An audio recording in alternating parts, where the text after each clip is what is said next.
So you've already mentioned L'Oreal, so I think that's a good place to start. And I think you write explicitly, maybe it's in the preface or acknowledgments, that your principal debt in writing on self-love is to L'Oreal. And maybe we could get into just what, or get more into what made you feel such despair because at the phrase because you're worth it. And I thought it was quite funny in the book. You pointed out, I hadn't known this, that they once wanted to use the catchphrase because I'm worth it, which certainly feels much more expressly vain and probably wouldn't have caught on the same way.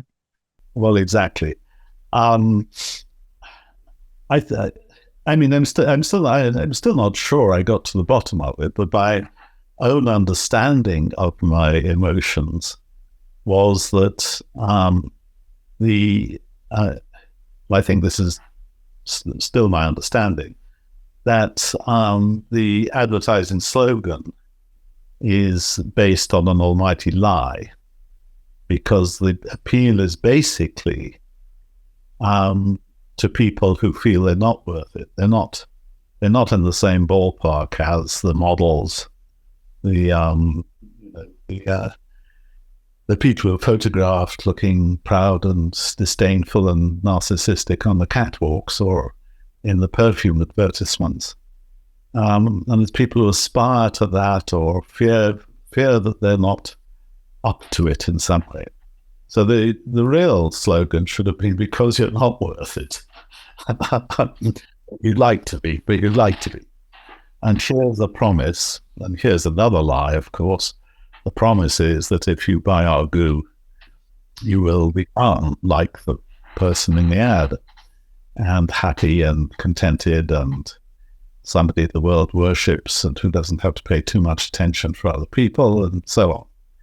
Because the other thing about it, which I found hard to understand to begin with, was that the models in the ads, the persona, are disdainful. They're sort of, they're not smiling and laughing and saying, yeah, hey, have this perfume, this is great fun. They're looking proud. They're looking independent. They don't really care what you think about them.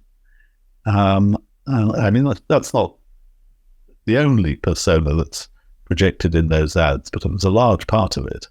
And I thought that this was interesting. Why do people aspire to that kind of psychology when in real life there's nothing worse than that? Somebody arrogant. If you meet somebody arrogant at a party, you make your excuses and sidle off. Arrogance is not an attractive human trait.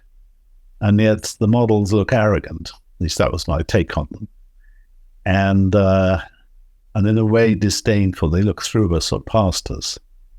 And I couldn't understand why that was an attractive role model, something to aspire to. So that was another thing that I found I had to write about to try to understand. I'm not sure whether I succeeded, but I tackled it head on anyhow. What do you think you emerged from the investigation with regard to this one dimension? Why it is that we find the arrogant, at least looking like catwalk model so attractive? I think, although people mightn't be ready to admit it, many people find the burdens of everyday politeness, everyday having to deal with other people, having to listen to other people's problems, having to accommodate other people in our lives. That's something which, at least in some moods, we rather wish we could minimize or do without altogether, even if we are loving spouses, or if we have children even, or grandchildren and parents, and all the encumbrances of daily life. And I think people at some level think it'd be kind of neat to be free of all that, at least for a while. And the fantasy that the L'Oreal was selling, I think, was the fantasy of being independent, of being self-sufficient, being kind of you're able to strut your way around your own world without too much compromise, too many accommodations with the needs of other people. And that's an understandable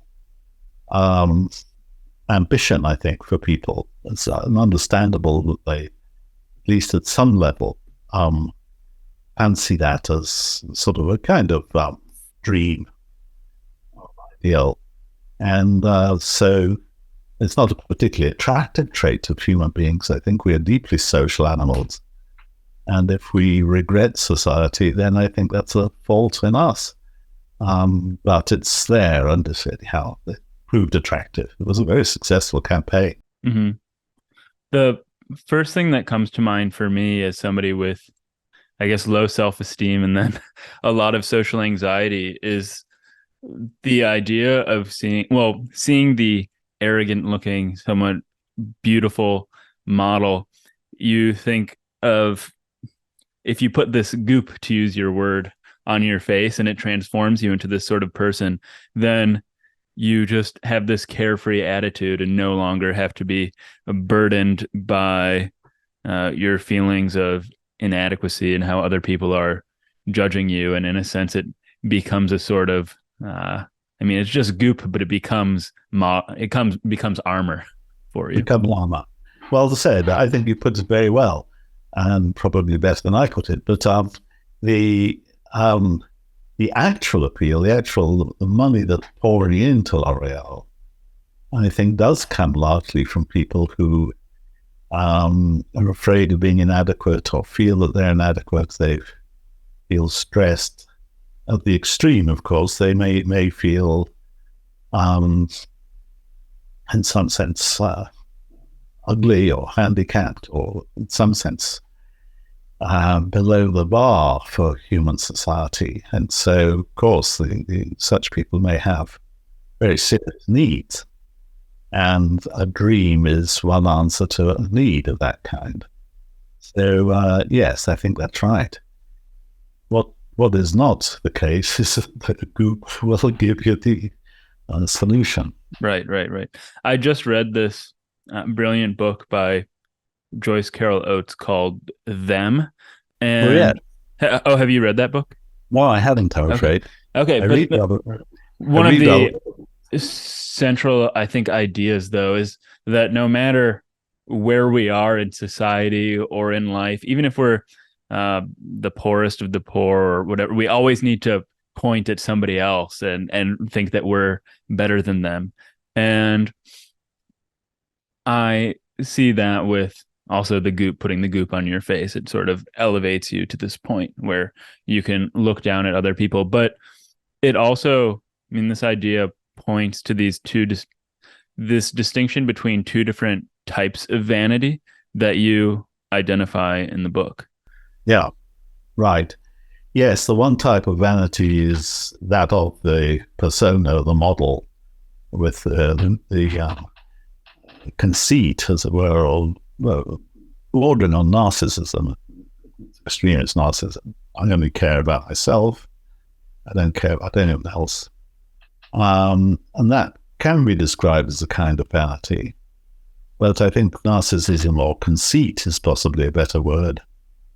Whereas the more common kind of vanity, I think, is a kind of obsessive desire for praise or admiration from other people. Mm-hmm. And I think that I'm just going to quote you because what you say in the way you describe it in the book, this second kind of vanity is one that depends on exciting the attention and approbation of others.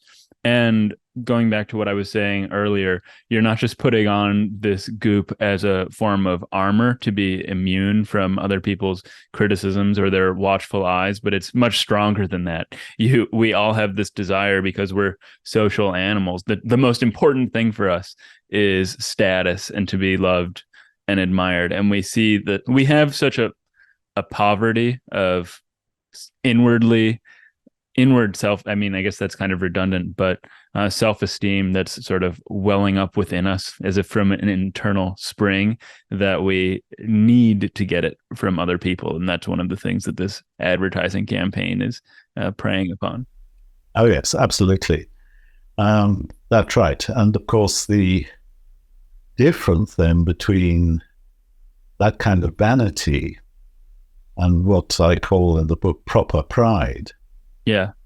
That that kind of vanity, what it requires, the only thing that feeds it is applause or admiration from other people. It doesn't really matter whether that applause or admiration is deserved.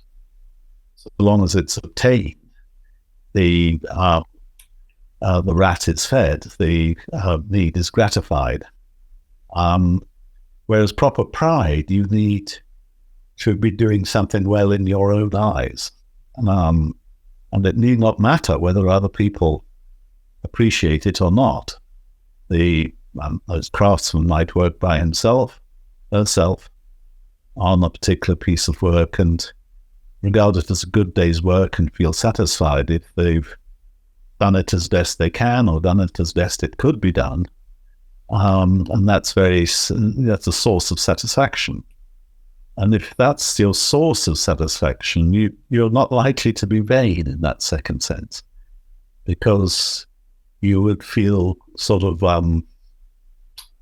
if you like, corrupted by the applause of other people if you felt you hadn't earned it. Feel that was somehow showed that they didn't know what they were talking about. Therefore, their applause is not worth it. It could have been done better, and you're slightly ashamed of what you've done. So other people's applause actually twists the knife in the wound. And that, I think, is proper pride. And that's to do with self-esteem and feeling that you've got a task on hand which could be done well, and that you've done it well. And that's good news. I feel that when I'm writing, if I put something as well as I think it could be put, and occasionally, it just happens, only occasionally, then of course it's very pleasing. It's the end of a good day's work, and I'm very happy. If the critics don't like the book, well, that's their problem. Well, okay, so the book is much, much large. I mean, this L'Oreal example only takes up part of one chapter. So I'm sorry for harping on it so much, but I find it quite interesting. Well, it's a fountain from which a lot of the rest of the book does follow. Yeah. There were a couple of other things I want to ask about it, though, before we move on. One, do you have Dove soap in the UK? Yes, we do. Do you prefer their advertisement campaign? I don't know if you have the same one that we have here. I'm not aware of it. Okay. It's not, we don't watch commercial television very much. No, that's fine. They exclusively use sort of much more quotidian looking average individuals, and it is starkly different from the other companies. Good. Well, I'm glad that they find an audience. I mean, I know that these huge companies don't mount these advertising campaigns without a lot of thought, and presumably maybe the times have changed a bit. I don't know, but if Joe Doe is shown using Dove soap, that may be attractive to people that wonder how it works. I haven't seen the ads, so I can't critique it sensibly. But it's interesting. It would not surprise me that there's some kind of reaction against the catwalk look, the parade of this kind of dream, because the dreams have a nasty habit of imploding under people, and presumably a lot of people have started to reject the kind of excessive concern with body image, which led to things like breast transplants as well as like L'Oreal. So maybe those things are on the down. I don't know. Hmm. Well, the last thing that I would like to ask about it before we can move on to some of the other subjects in the book is whether you think it's unnatural or, in a sense, wrong to admire these fashion models in the way that we do, or that it's so wrong to be invested in one's personal appearance when we do know just how important it is. I mean, you're more likely to get a job, you're more likely to, I mean, find a desire, all of these things if you're more attractive. Yes, I wouldn't say it's wrong at all. I don't think it's a moral failing. It's not like beating your kids or something. But I would say that it's in some sense sad. I think part of it is, as you sort of hinted already, inevitable. That is, people who are beautiful are admirable. You know, if when they come into a room they knock your socks off, then you can't help it. You find that attractive, and you, to some extent, wish you were in the same boat. We'd all like to look like, you know, Brad Pitt or Marilyn Monroe or whoever it is, and that's I think part of the human way. It's part of the way we measure ourselves against others. So I think is important to social life. Well, maybe there's a healthier way to perceive one's investment in one's appearance that makes it distinct or divorces it from concerns of like real deep self-worth. Yes. Well, I think the healthier way of measuring yourself against other people is if you've got a trade that you ply, if you've got something you do, or if you've just got a hobby that you're interested in, then there will be typically such a thing as doing it well or doing it badly. And it's natural that you want to emulate the people who do it well and, you know, hope that you're not doing it badly. And that's true for almost all our activities, I think. You know, in my spare time, I sometimes do a bit of woodwork. Well, I know I've never, I've never attended classes. I picked up what I could from my father, who was quite ill. And I enjoy it. But I would never dream of showing off my skill to anyone else, because I'm pretty well aware that it's nothing like what a good craftsman could be like. One of my grandchildren is a luthier. He makes guitars and things, and that's a real skill, which I envy. But I can't aspire to it. Mm-hmm.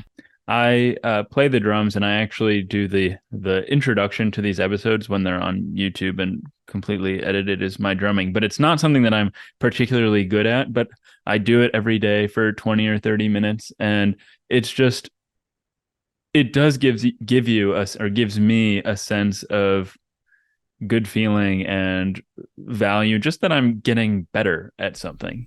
Yes, something. That's right. And if something comes out really well, you've made the measurements correctly, you've got in my case, you've chosen the right wood, you've got the tools adequately sharp and so on, then there's a pleasure, which quiet pleasure, but it's a change from writing philosophy, that's for sure. Mm-hmm.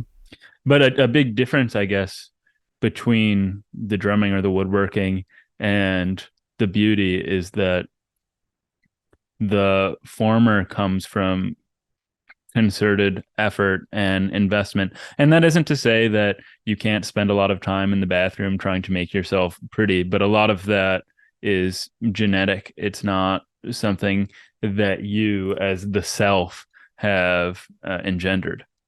No, that's right. And I think I would think that it's, well, I don't want to sound very critical, and I don't want to sound like a moralist, but I just said that there's something proper about taking a small pleasure in doing something like woodwork or drumming or certainly a musical instrument, either making them or playing them well. It's an admirable activity.